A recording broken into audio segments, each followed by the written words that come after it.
Hello दोस्तों, good morning, Radhe Radhe, Ram Ram. चलिए दोस्त, कैसे हैं आप लोग? आशा करते हैं आप सभी लोग अच्छे होंगे और आपको हमारे चैनल में जुड़ने के लिए वेलकम, धन्यवाद, थैंक यू। तो सबसे पहले आप लोग क्या करेंगे, लाइक करेंगे, शेयर करेंगे और सब्सक्राइब करेंगे, ठीक है, चैनल को। और हम लोग अपने फिजिक्स का टॉपिक स्टार्ट किए हैं जो वाटर चल रहा है। वाटर में हम लोग बातें कर रहे थे टेम्परेचर के बारे में, है ना। टेम्परेचर जो होता है या तापमान जो होता है वो कैसे कैसे क्या क्या चीज़ें होती हैं उसके बारे में हमने बात की थी कल। और हमने आपको ये बताया था कि अब हम जो अगले टर्म पर बात करने वाले हैं वो कह सकते हैं तापमापी जो स्केल होते हैं या टेम्परेचर जो स्केल होते हैं उसके बारे में हम बात करने वाले हैं, ठीक है ना। तापमान तापमापी मतलब एक ऐसे स्केल जो तापमान को मापने के लिए उन्हें प्रयोग किया जाता है, ठीक, कह सकते हैं पैमाना या स्केल कह सकते हैं टेम्परेचर। तो उसके बारे में हम लोग एक एक विधिवत रूप से पढ़ते हुए चलेंगे, जहाँ से आपके क्वेश्चन बनते हैं उसके बारे में भी पढ़ते चलेंगे, ठीक है। तो चलिए दोस्त, क्या आता है क्या नहीं आता उसके बारे में हम लोग डिस्कस करते हैं। चलें देखें तो क्या मिलता है हमें।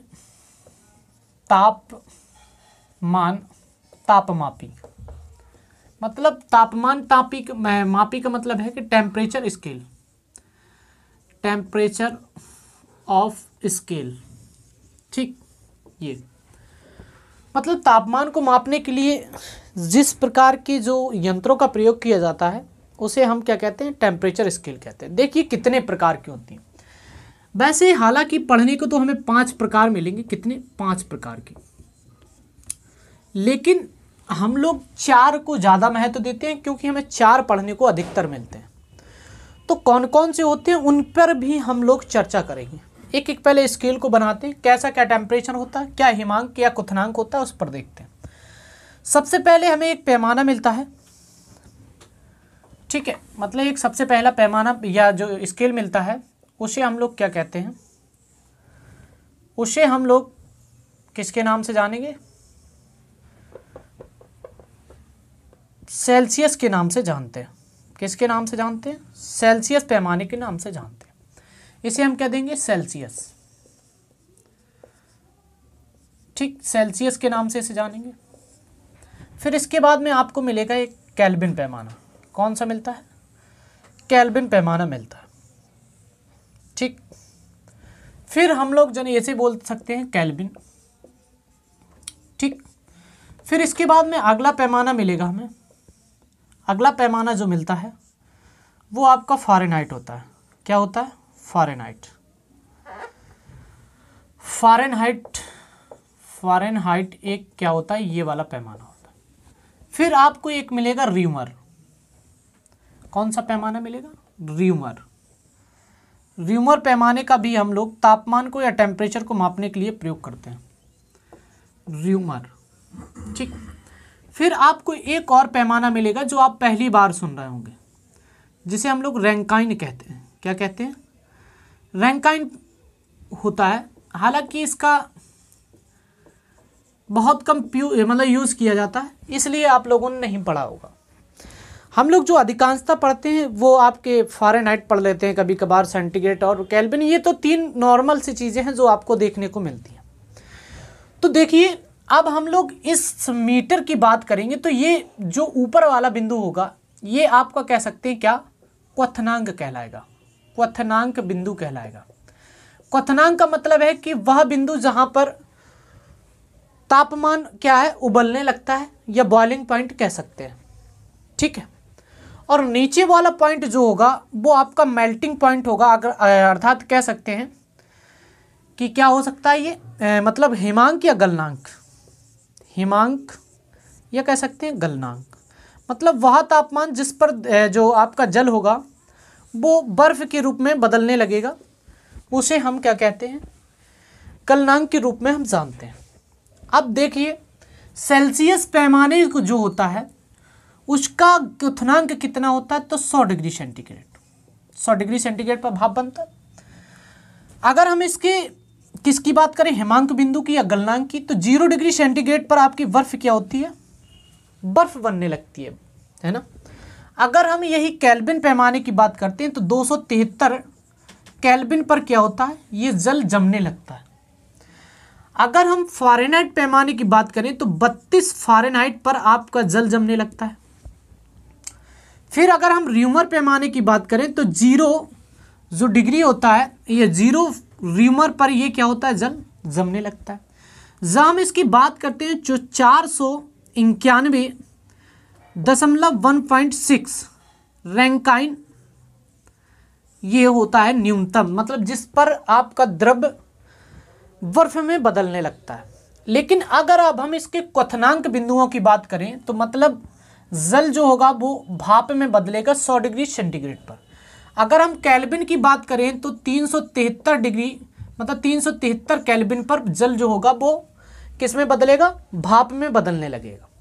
लेकिन और हम अगर बात करते हैं किसकी, फ़ारेनहाइट की, तो फ़ारेनहाइट में जाते हैं तो जल जो है वो 212 फ़ारेनहाइट पर क्या होता है, ये उबलने लगता है। कौन, जल उबलने लगता है। ठीक।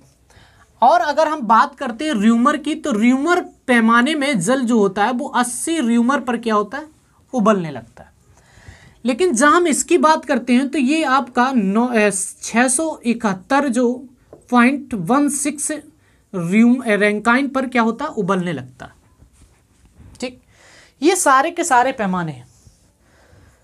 लेकिन देखिए इससे पहले जो 10+2 का पेपर हुआ था 2000 शायद में 18 वाला, उसमें एक क्वेश्चन पूछा गया था क्या, कि जल का फ़ारेनहाइट में क्वथनांक क्या होता है, तो 212। ये चीज़ें हम आपको पहले भी बता चुके हैं।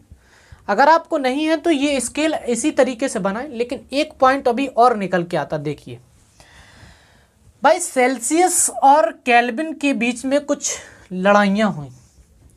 वो कहने लगे कि जो निम्नतम बिंदु है, मतलब जो जल है वो 273 केल्विन पर क्या है, जमता है। लेकिन ये बोल रहे थे कि 0 डिग्री सेंटीग्रेड पर जमता है। तो हालांकि इन दोनों के बीच में बातें हो जाती हैं। जहाँ हम इनके बीच में देखते हैं कितने का अंतर है, तो 100 केल्विन का अंतर है।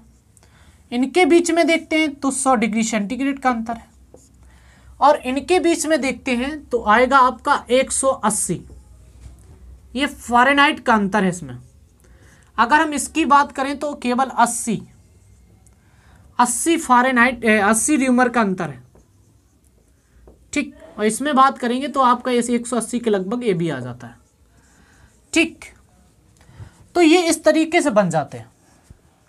लेकिन अगर हम एक चीज़ देखें कि इसको अगर हम केल्विन पैमाने को 0 डिग्री सेंटीग्रेड तक ले जाएं, मतलब 0 केल्विन तक ले जाएं, तो हमें कितना 273 नीचे चलना पड़ेगा कि नहीं। मतलब 273 खाने हम नीचे चलेंगे तो यहाँ पर 0 केल्विन हमें मिलेगा कि नहीं, समझ में आ रही बात। लेकिन अगर हम ये 0 डिग्री सेंटीग्रेड यहाँ है, अगर हम 273 और नीचे चले तो हमें क्या मिलेगा, हमें नीचे की ओर कहीं जब हम चलते हैं तो माइनस का मिलता है, और माइनस का 273 मिलेगा हमें, माइनस का 273 डिग्री सेंटीग्रेड। समझ में आई बात। देखिए अगर समझ में नहीं आ रहा, कहने का मतलब है कि अगर आप 273 हैं और इसको आप 0 तक जाना चाहते हैं तो 273 खाने नीचे जाएंगे कि नहीं, इस तरीके से। तो अब अगर हमें 0 तक इसको लाए तो अब 0 से इसको हमें 200 मतलब यहाँ तक जाना है इसके बराबर, तो हमें कहीं ना कहीं 273 पॉइंट नीचे उतरना पड़ेगा, तब हम इसके बराबर पहुँचेंगे, है ना। तो कहने का मतलब ये है दोस्त, आपसे पूछा जाता है कि 0 डिग्री केल्विन जो होता है, 0 केल्विन वो किसके बराबर होता है, माइनस के 273 डिग्री सेंटीग्रेड के बराबर होता है। ठीक है, याद रखना ये, क्योंकि ये इसको इक्वल होता है, ये हमने यहाँ से निकाला और इसी को समझाने के लिए हमने आपको ये रखा। आपसे पूछा जाता है कि 0 डिग्री केल्विन कितने सेंटीग्रेड तापमान के बराबर होता है, तो माइनस के 273 डिग्री सेंटीग्रेड के बराबर होता है। लेकिन याद रखें, अगर आपका कोई भी सेल्सियस पैमाना दिया है और आपको केल्विन दे रहा है, ठीक है, तो आपको केल्विन पैमाना निकालने के लिए 273 प्लस का सेंटीग्रेड वाला पैमाना जो उसे आप ऐड कर देंगे तो केल्विन में वो पैमाना निकल करके आ जाता है। ये आपका यहीं से निकालते हैं, माइनस का होगा तो ये जब हम यहाँ ले जाएंगे तो ये डिग्री में सेंटीग्रेड में ऐड हो जाता है।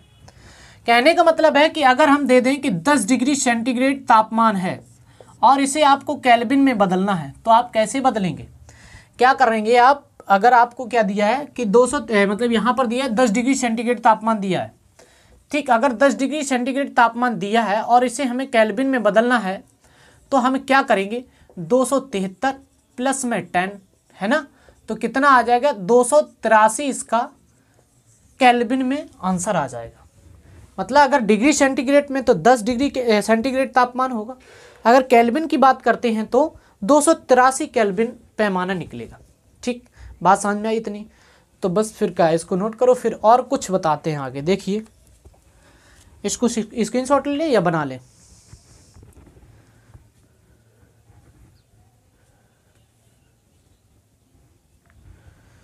चलिए भाई हो गया होगा, देखें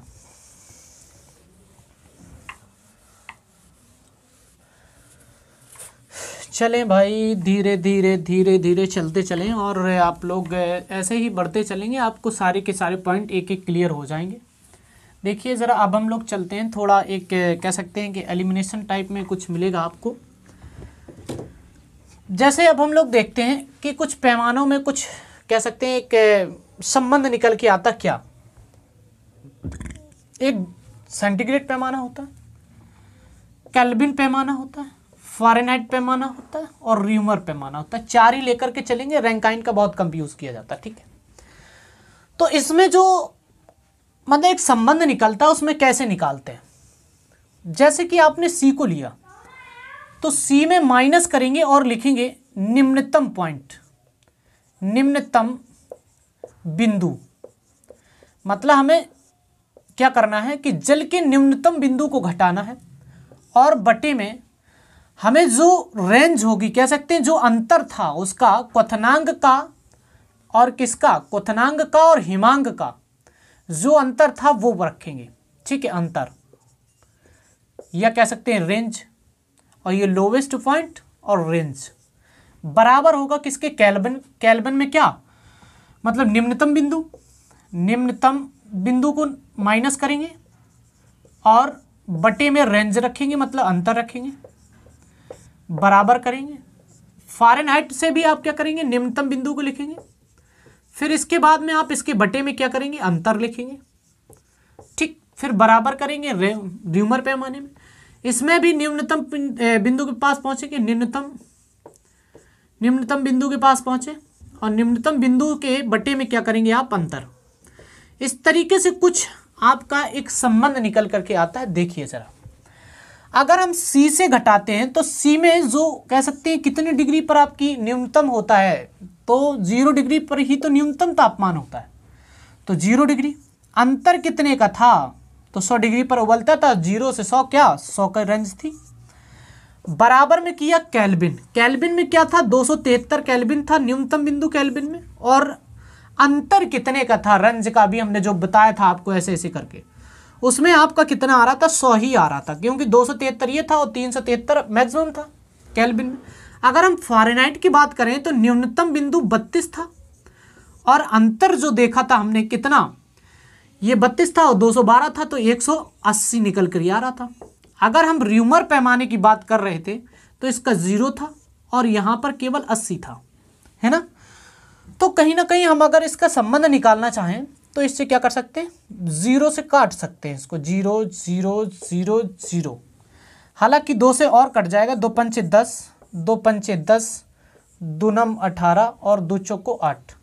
कहने का मतलब है, हालांकि आप ऐसे लिख सकते हैं इसको, एक संबंध के रूप में इसको भी लिख सकते थे, लेकिन और छोटा रूप ये मिलेगा हमें, 0 माइनस मतलब सी माइनस 0 बटे में 5 बराबर होगा के माइनस 273 बटे में 5 बराबर होगा फ़ारेनहाइट माइनस 32 बटे में 9 बराबर होगा र्यूमर माइनस 0 बटे में 4।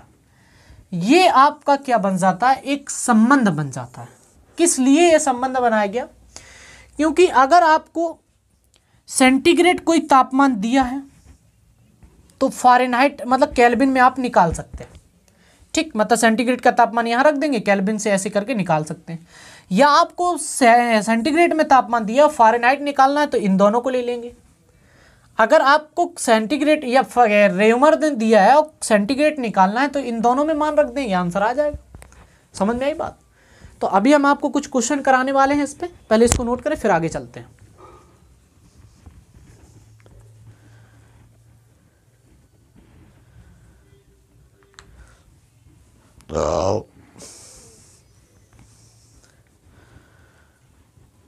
चलिए भाई, हो गया ना।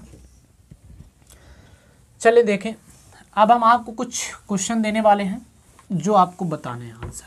ठीक, अब आपको क्या है, एक एक पॉइंट चलना है। मतलब आपको कुछ सेंटीग्रेड में हम पैमाने दे रहे हैं और आपको केल्विन में निकालना है, सॉरी मतलब फ़ारेनहाइट में ज्ञात करना है, फ़ारेनहाइट में ज्ञात करें। ठीक, ज्ञात करें। और आपको सेंटीग्रेड में हम चार पैमाने दे रहे हैं, मतलब 10 डिग्री सेंटीग्रेड तापमान दिया है, इसके बाद में 0 डिग्री सेंटीग्रेड तापमान दिया है, इसके बाद में 20 डिग्री सेंटीग्रेड तापमान दिया है, फिर इसके बाद में -40 डिग्री सेंटीग्रेड तापमान दिया है। देखिए, इससे ऐसा नहीं कि हम क्वेश्चन करा रहे हैं, यहाँ से आपको कुछ निकालना बता रहे हैं। यहाँ से बहुत सारी चीज़ें आपको सीखने को मिलेंगी, क्या मिलेंगी उसके बारे में भी देखें। ठीक है, नोट करते रहें बस। देखें, अब हम इसमें क्या बताने वाले थे। हमने अभी पैमाना क्या पढ़ा था, C/5 बराबर में क्या पढ़ा था, K-273 बटे में कितना था आपका, 5 ही तो था, बराबर में कितना था, मतलब फ़ारेनहाइट -32 बटे में कितना था भैया, कितना था, कितना आया था भाई, यहाँ पर आया था 9 और यहाँ पर आपका र्यूमर बटे में आया था 4। बस इसको लेकर चलना है। और हमने अभी आपको बताया था कि यदि सेंटीग्रेड में पैमाना मतलब दिया है और आपको फ़ारेनहाइट में निकालना है तो आप किसको किसको यूज़ करेंगे, सी वाले को उठा लेंगे और फ़ारेनहाइट वाले को उठा लेंगे। तो इसमें जिसका पूछा गया होगा, जो दिया होगा उसका निकाल लेंगे, सीधी सी बात। तो देखिए ज़रा, निकालिए पहले। अब अगर हम निकालने पहुंचते हैं, पहले निकालते हैं ये वाला का 10 डिग्री सेंटीग्रेड का। तो हमने लिखा C/5 बराबर में F-32/9। ठीक, हमने जब ये लिखा तो अब हमने क्या किया, 10 डिग्री सेंटीग्रेड है तो सेंटीग्रेड की जगह 10 लिख देंगे, बटे में 5 लिख देंगे और F-32 लिखेंगे, बटे में 9 लिख देंगे। देखो, 5 दूनी 10, 9 दूनी 18, मतलब F-32 बराबर 18 हो गया। अब F बराबर अगर हम निकालेंगे तो ये जाकर के वहाँ ऐड हो जाएगा, तो 8 दो 10, 3 1 4 1 5, मतलब फ़ारेनहाइट पैमाने में 50 डिग्री हो जाता है। अगर 10 डिग्री सेंटीग्रेड दिया है तो फ़ारेनहाइट में पूछता है तो आपको 50 लगा देंगे ना। ठीक है, अब अगर आपसे 0 डिग्री सेंटीग्रेड देता है तो कितने फ़ारेनहाइट के बराबर होता है, देखें ज़रा। हमने 0 मतलब C/5 लिखा और F-32 लिखा, बटे में 9 लिख दिया। अब देखो 0 लिखा है, इसकी जगह पर हमने क्या किया, इसको 0/5 लिखा, F-32 लिखा और बटे में 9 लिख दिया, और ये क्या हो गया, 0 हो गया। तो 0 का मान अब जब यहाँ हो जाएगा तो इसमें क्या करेंगे, हम इसका मल्टीपल कर देंगे तो ये 0 हो जाएगा। तो 0 बराबर F-32। अगर हम F का मान निकालना चाहें तो F बराबर क्या हो जाता है, 32। देखिए, हम वही आपको बता रहे थे कि 0 डिग्री सेंटीग्रेड जो तापमान होता है वो कितने फ़ारेनहाइट के बराबर होता है, 32। मतलब बर्फ़ 0 पर जमती है तो फ़ारेनहाइट में कितने पे जमती है, 32 पे जमती है। आया समझ में, कहाँ से आती है, ये यहाँ से आती है। ठीक, बात समझ में आई, तो यहाँ से आती है। अब देखिए ज़रा, और कुछ हैं, और कुछ आपको पैमाने निकालने हैं, मतलब जो और कुछ बहुत अच्छे से क्वेश्चन दिए हैं हमने, ये ऐसा नहीं कि आपको ऐसे निकालने हैं। देखिए, अब अगर हम बात करें 20 डिग्री सेंटीग्रेड की, तो देखो C/5 बराबर में F-32 और बटे में 9 है ना, यही है, रखो 20/5 बराबर में F-32 बटे में 9। ठीक, अब 5 चौको 20, 9 चौको 36, 36 बराबर F-32। जब इसमें आपने इसको जोड़ा तो क्या हो गया, 6 2 8 3 3 6 78 फ़ारेनहाइट बराबर हो गया। मतलब आपका जो 20 डिग्री सेंटीग्रेड तापमान होता है वो 78 फ़ारेनहाइट के बराबर होता है। ठीक है, अब अगला पॉइंट जो है वो आपका ये बहुत ही मोस्ट इम्पॉर्टेंट है, देखें ज़रा। आपको F मतलब C/5 बराबर F-32 बटे में 9, इतना ही तो था। अब रखो -40 बटे में 5 बराबर में f माइनस 32 बटे में 9, ये आ गया। अब अगर हम इसे काटेंगे तो 5 अट्ठे 40, ठीक। अब हम इसको यहाँ करेंगे तो माइनस के 9 8 72, कितना 72 आ गया, बराबर में f माइनस 32। अब जब हम इसको यहाँ ले जाएंगे तो क्या होगा, ये घटेगा, घटेगा तो f बराबर क्या आ जाएगा 40 डिग्री, मतलब माइनस के 40 डिग्री। कहने का मतलब ये है दोस्त, अगर 40 डिग्री सेंटीग्रेड तापमान जो है वो 40 फ़ारेनहाइट माइनस के बराबर है। याद रखें, आपसे क्वेश्चन पूछा जाता है कि वह कौन सा बिंदु है जहां पर फ़ारेनहाइट और सेंटीग्रेड पैमाने इक्वल होते हैं। तो इक्वल कितने डिग्री पर होते हैं या कितने पर होते हैं बिंदु पर, 40 पर। देखिए माइनस के 40 डिग्री सेंटीग्रेड तापमान और माइनस का 40 डिग्री फ़ारेनहाइट तापमान, ये दोनों इक्वल होते हैं। ठीक है, बात समझ में आई अच्छे से, क्लियर से? कोई दिक्कत तो फिर नोट करो।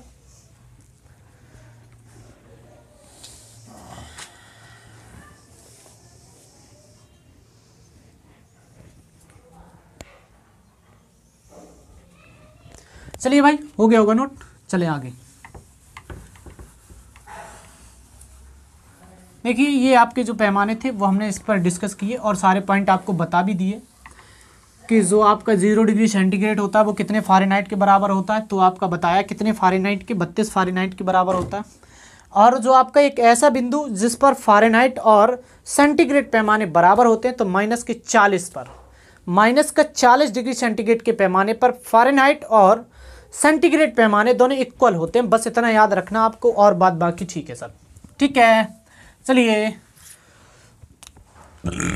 अब हम यहाँ से एक चीज़ पढ़ते हैं। क्या, आपसे कुछ क्वेश्चन पूछते हैं फिर आपको बताना है। जैसे हमने 3 रॉड बनाई, 1 2 और 3 रॉड, ये इस प्रकार से हमने 3 रॉडें बना दी।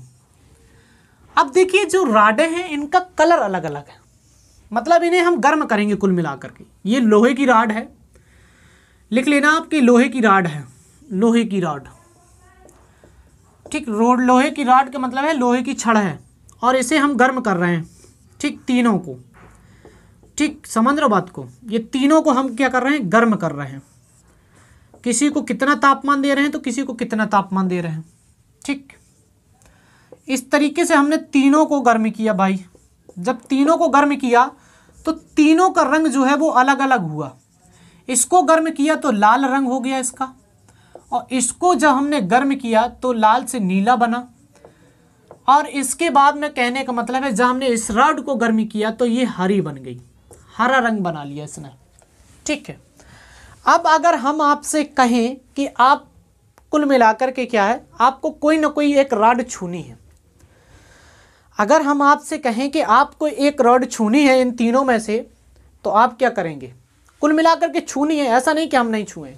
कुल मिलाकर के आपको टास्क है कि आप किस रॉड को छूना पसंद करेंगे। अगर इस तरीके की कंडीशन है और इनको हमने गर्म करने पर इनका रंग बदला है, मतलब इनका जो कलर है वो गर्म करने पर कलर आया है, ना कि हमने इनको पेंट किया है। समझ रहे बात को?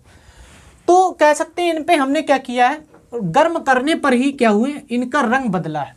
ठीक, रंग जब बदला है तो अब क्या है, आप किसको गर्म करना सोचेंगे, मतलब छूना पसंद करेंगे। आप ये कहोगे कि हम हरी को छूना पसंद करेंगे। भाई साहब, अगर आपने गलती से हरे को छू लिया ना, तो सबसे ज़्यादा तापमान आपकी हरी का है, याद रखना। इसके बाद में ये गर्म है नीली, इस सबसे कम गर्म जो है वो लाल है। बोले ये क्या बता दियो भैया, बिल्कुल सही बताए भैया। समझें तो आप उस बात को, यहाँ पर एक बीन्स का नियम लगता है, बीन्स का स्थानांतरण का नियम, मतलब डिस्प्लेसमेंट ऑफ बीम्स। क्या पढ़ना आपको, बीन्स का नियम, बीन्स का स्थानांतरण स्थानांतरण स्थानांतरण का नियम यहाँ पर लगता है, मतलब डिस्प्लेसमेंट ऑफ बीन्स लॉ, ये नियम यहाँ पर लगता है। देखिए बीन्स ने क्या बताया था, एक बीन्स नाम का व्यक्ति था, उसी ने ही ये स्थानांतरण का नियम दिया था। इन्होंने क्या बताया था उसके बारे में समझ लिया क्या बताया इन्होंने, ये बता दिया कि जो टेम्परेचर होता है वो इनडायरेक्टली प्रोपोर्शनल होता है तरंग दैर्ध्य के। ठीक, जो आपका तापमान होता है वो इनडायरेक्टली प्रोपोर्शनल होता है तरंग दैर्ध्य के। ये इन्होंने बात बता दी। तो भैया अब तो समस्या आ गई, तो हमें ये बात तो जानते हैं कि किस रंग की तरंग दैर्ध्य अधिक होती है और किसकी कम होती है। अगर जिसको पता नहीं है तो वो बात समझ ले जरा। विबग्योर तो आप लोगों ने पढ़ा होगा यार, बचपन से पढ़ते आ रहे होंगे। तो BIB G/OR ये विबग्योर आपने पढ़ा होगा। विबग्योर जो मिलता है ये 7 रंग होते हैं, और ये जो 7th कलर होते हैं ये सूर्य के प्रकाश को जब प्रिज्म से गुजारते हैं तब ये इस प्रकार के कलर आपको दिखाई देते हैं। तो इस कलर में आपसे ये पूछा जाता है कि सबसे अधिक तरंग दैर्ध्य किसकी होती है। तो याद रखना, सबसे अधिक तरंग दैर्ध्य लाल की होती है। लिख लेना कि लाल की सबसे अधिक तरंग दैर्ध्य होती है। सबसे अधिक तरंग दैर्ध्य लाल की होती है। ठीक, और सबसे कम जो होती है वो बैगनी रंग की होती है। बैगनी रंग की सबसे कम होती है क्या, तरंग दैर्ध्य। समझ गए बात को आप। तो ये बातें आपको याद रखनी। बैगनी रंग की सबसे कम तरंग दैर्ध्य होती है, सबसे अधिक तरंग दैर्ध्य किसकी होती है, तो लाल रंग की होती है। ठीक, बैगनी के बाद Indigo, blue, green, yellow, orange. अब देखिए किसकी होती है भाई, इंडिगो, ठीक, फिर ब्लू, फिर आपकी ग्रीन। तो हमने ये बताया यहाँ पर, ये आपको 2 पॉइंट यहाँ से नोट करने हैं। फिर उसके बाद में हमने वो पॉइंट बताया कि सबसे अधिक तरंग दैर्ध्य लाल रंग की होती है, सबसे कम तरंग दैर्ध्य वायलेट की होती है। बस इतना याद रखें। अब यहाँ पे 2 पॉइंट आपको क्या नोट करना है कि जिस रंग की तरंग दैर्ध्य का मान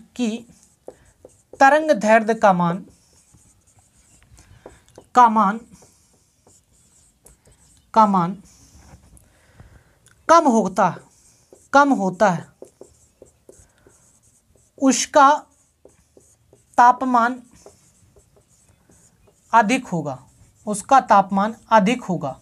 ये किसने बताया था, बीन्स ने बताया था ये। और दूसरा पॉइंट क्या लिखेंगे आप कि जिस रंग की तरंग दैर्ध्य का मान अधिक होगा उसका तापमान कम होगा। ठीक, ये दोनों पॉइंट आपको नोट करके लिखने हैं। सीधी सीधी बात यह है कि अगर टी का मान अधिक है और लैम्डा का मान, अगर टी का मान अधिक हुआ तो लैम्डा का मान कम हो जाएगा, अगर टी का मान कम है तो लैम्डा का मान अधिक हो जाएगा, क्योंकि ये एक दूसरे के इनडायरेक्टली प्रोपोर्शनल है। ठीक, बात से समझ में आई कि नहीं? अगर आ गई है तो फिर इसका आंसर मिल जाना चाहिए, आप कौन सी रॉड को छुएंगे। देखिए हमने ये देखा कि तरंग दैर्ध्य किसकी, लाल की अधिक। अगर लाल की अधिक है तरंग दैर्ध्य, अगर तरंग दैर्ध्य इसकी अधिक हो गई तो तापमान क्या होगा, कम होगा। तो तापमान यहाँ पर क्या होगा, सबसे कम लाल का होगा, तो आप लाल को ही छूना पसंद करेंगे, है कि नहीं? अगर तापमान जिसका मतलब कह सकते हैं तरंग दैर्ध्य जिसकी कम होगी उसका तापमान अधिक होगा। तो देखिए आप अगर ग्रीन के पास जाएंगे और नीला मतलब ब्लू, समझ रहे बात को, तो ब्लू का क्या होता है, और भी कम होता है। तो सबसे पहले आप किसके पास पूछेंगे, ब्लू के पास। तो ब्लू की तरंग दैर्ध्य कम होती है ना, तो ब्लू क्या होगा, सबसे अधिक गर्म होगा इन तीनों में। इसके बाद में कौन, ग्रीन होगा। ठीक, मतलब सबसे अधिक गर्म होगी नीली, मतलब पहले नंबर पर नीली, दूसरे नंबर पर ग्रीन, तीसरे नंबर पर आपकी रेड। ठीक, क्योंकि अब देखें आप, इसका ब्लू का तरंग दैर्ध्य कम है, तो अगर इसका ब्लू का तरंग दैर्ध्य कम है तो इसका तापमान क्या होगा, अधिक होगा। अगर अब इसकी बात करें, अब इसका तरंग दैर्ध्य क्या है, अधिक है, ब्लू की अपेक्षा इसका अधिक है ना, तो इसका कम है, इसकी वजह से इसका तापमान अधिक होगा। इसलिए सबसे अधिक गर्म ये हो जाती है और सबसे कम गर्म ये हो गई, तो आप छूना किसको पसंद करेंगे? लाल रंग की रॉड को आप छूना पसंद करेंगे। समझ में आई बात? यही रीज़न है कि हम अगर किसी भी तारे के रंग को देख करके, तापमान को देख करके ही हम क्या करते हैं, उसके तापमान कह सकते हैं, उसका टेम्परेचर बता देते हैं। मतलब उसमें से देखते हैं कि इसकी तरंगदैर्ध्य का मान कितना है और उसी के आधार पे हम टेम्परेचर बता देते हैं। जैसे आपसे कहा जाता है कि सूर्य का तापमान, या आपसे ऐसे कहा जाए कि देखिए आपसे क्वेश्चन कैसे पूछेगा, आपसे एक क्वेश्चन ऐसे पूछ सकता है कि तारे के रंग को देख करके हम क्या पता लगा सकते हैं? तारे के रंग को देखकर हम क्या पता लगा सकते हैं? ठीक, तो देखें आपको क्वेश्चन क्या है। क्वेश्चन है कि तारा जो होता है स्टार, तारे का रंग देखकर किसका पता लगा सकते हैं? किसका पता लगा सकते हैं? पता लगा सकते हैं। ठीक, ये चीज़ें आपको याद रखनी है। तो क्या पता लगा सकते हैं? पहुंचिए आप पहले ऑप्शन मिला आपको आयाम, एम्पलीट्यूड। इसके बाद में बी मिला आपको क्या? तापमान, टेम्परेचर। फिर आपको सी मिलेगा क्या? आयतन, या कुछ भी लिख सकते हैं। और चौथा आप लिख सकते हैं इनमें से कोई नहीं। तो देखिए हमने तापमान को देखा कि इसका तापमान कितना था स्टार का। ठीक, हमने इसके जब तापमान को देखा तो ये देखा कि इससे तापमान इतना है तो इसकी तरंगदैर्ध्य का मान इतना होगा। अगर तरंगदैर्ध्य का मान अधिक होगा तो इस तारे का टेम्परेचर कितना होगा? अधिक होगा। तो हम तारे के रंग को देख करके हम तापमान का ही पता लगाते हैं। ठीक है, अगर आपसे कहा जाए कि सूर्य के तापमान को हम किससे मापते हैं, तो क्या कोई थर्मामीटर लेके गया वहाँ जो थर्मामीटर लगाएगा सूर्य में? नहीं ना। तो देखिए रेलवे इस प्रकार का क्वेश्चन अगर पूछता है कि सूर्य की सतह का तापमान कितना होता है, तो सूर्य की सतह का तापमान जो होता है, सूर्य की सतह का तापमान अगर हम पढ़ते हैं, सतह का तापमान की बात करते हैं, सतह का तापमान, तो सतह के तापमान की बात करते हैं तो 6000 डिग्री सेंटीग्रेड तापमान होता है। ये देखिए सूर्य की केवल बाहरी सतह का तापमान है, यहाँ पर ये चीज़ है, ना कि अंदर। आपने जैसे देखा होगा दूध होता है, दूध को गर्म करने के बाद जब हम रख देते हैं तो उसके ऊपर की जो मलाई होती है उसका देखना वो कम गर्म होती है, लेकिन अगर अंदर उंगली डाल दो तो आप जल जाएंगे क्योंकि अंदर बहुत तापमान होता है। ऐसे ही सूर्य की केवल आपकी इसका तापमान 6 डिग्री, इससे मतलब 6000 डिग्री है, लेकिन अगर आपने इसमें उंगली डाल दी तो फिर आपका काम खत्म। आप क्या, आपके किसी भी के भी खत्म, जो भी डालने जाएगा। तो एक नॉर्मल से क्वेश्चन पूछा जाता है, रेलवे क्या पूछता है आपसे, ये कहता है कि सूर्य का तापमान हम किससे मापते हैं? तो रेलवे इस बात का आंसर मानती है कि जो सूर्य का तापमान है वो पायरोमीटर से मापते हैं। किससे? पायरोमीटर से मापते हैं। जबकि हमने कल पायरोमीटर के बारे में पढ़ा था, पूर्ण विकिरण पायरोमीटर के बारे में हमने कल बात की थी, है ना, टोटल वाले में, है ना। तो देखें इसमें क्या बताया था कि यहाँ पर जो तापमान होते हैं, तो हमने ये बताया था कि इसमें तापमान 800 डिग्री सेंटीग्रेड के तापमान से लेकर के 3 और 4000 डिग्री सेंटीग्रेड के तापमान को हम मापेंगे। लेकिन यहाँ बात कर रहा 6000 डिग्री सेंटीग्रेड तक की, तो ये वैसे का आंसर गलत है, लेकिन रेलवे इसको आंसर सही मानती है। लेकिन ये जो सूर्य की सतह का तापमान मापते हैं तो वो हम बीन्स के नियम के ही अनुसार मापते हैं। ठीक, याद रखना।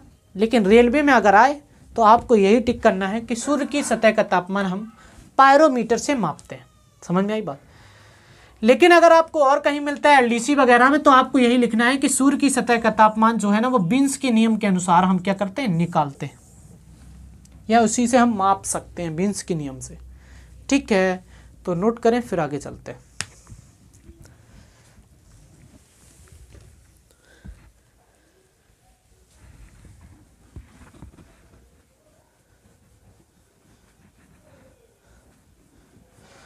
देखिए भाई जल्दी देखिए, और एक आध दो पॉइंट बचे हुए उनके बारे में बात करते हैं।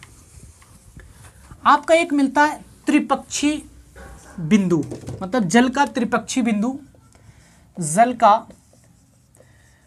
त्रिपक्षी बिंदु, त्रिपक्षी बिंदु मतलब ट्रिपल पॉइंट ऑफ वाटर, त्रिपक्षी बिंदु, ट्रिपल पॉइंट ऑफ वाटर के बारे में हम लोग बात कर रहे हैं। तो ये मतलब ऐसा पॉइंट है जहां पर जल तीनों अवस्थाओं में मिलेगा आपको, मतलब एक ऐसा बिंदु जहां पर जल तीनों अवस्थाओं में मिलेगा, मतलब ठोस, द्रव और गैस, समझ गए बात को, तीनों अवस्थाओं में। देखिए तो आप ये कह सकते हैं कि एक ऐसा बिंदु जहां पर, या ऐसा तापमान जहां पर जल तीनों अवस्थाओं में पाया जाता है, जल तीनों अवस्थाओं में पाया जाता है, जल तीनों अवस्थाओं में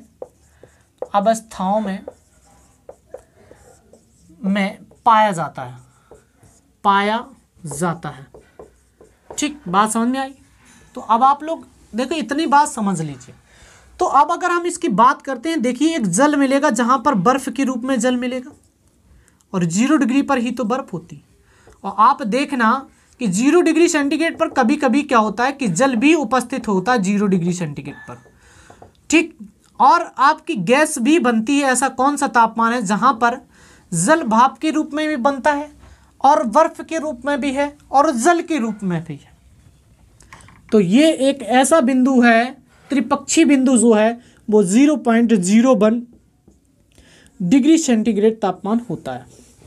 त्रिपक्षीय बिंदु की बात करें या त्रिपक्षीय टेम्परेचर की बात करें तो 0.01 डिग्री सेंटीग्रेड होता है। ठीक है, अगर केल्विन की बात करते हैं तो केल्विन में हमने ये बताया था कि 273, हालांकि 273 लिख देते हैं लेकिन एग्जैक्ट जो होता है 273.15 सेंटीग्रेड के बराबर होता है। मतलब अगर हम केल्विन की बात निकालना चाहें तो ये हम निकाल सकते हैं कि 273.15 प्लस में अभी आपको क्या करना है 0.01, तो 61372। ठीक, ये आपका केल्विन में होता है क्या, त्रिपक्षी बिंदु। अगर केल्विन की बात करता है तो 273.16 जो होता है वो आपके केल्विन में होता है, और ये जल का त्रिपक्षी बिंदु माना जाता है। ठीक है, बात समझ में आई? तो इसको नोट करें, फिर आगे चलते हैं। हालांकि एक अब पॉइंट आपको क्या मिलेगा, आपसे एक पॉइंट पूछता है, न्यूनतम संभावित तापमान की बात करता है, लोवेस्ट पॉइंट ऑफ वाटर, मतलब वह पॉइंट या वह बिंदु जहां पर सबसे न्यूनतम तापमान होता है। आप ये बताना, आपको क्या लिखना है, न्यूनतम संभावित तापमान, मतलब लोवेस्ट पॉइंट ऑफ वाटर, मतलब वह कौन सा बिंदु है जिसके नीचे कोई भी तापमान नहीं हो सकता। मतलब आप ऐसा लिख सकते हैं कि एक ऐसा बिंदु जिस पर सभी अणुओं की गति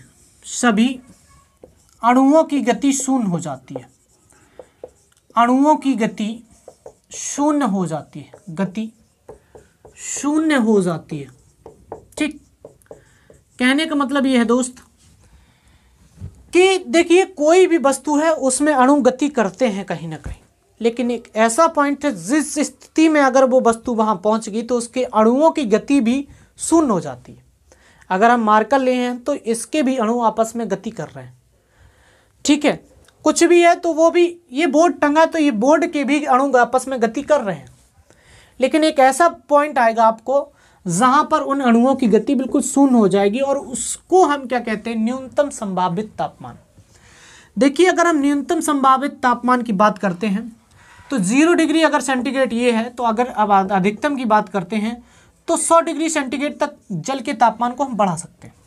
लेकिन अगर हम माइनस की ओर जाएंगे, यहाँ पर -2 -3 इस तरीके से अगर हम आगे की ओर बढ़ेंगे तो माइनस के 273 डिग्री सेंटीग्रेड जो होता है वो तापमान आपका न्यूनतम संभावित तापमान माना जाता है।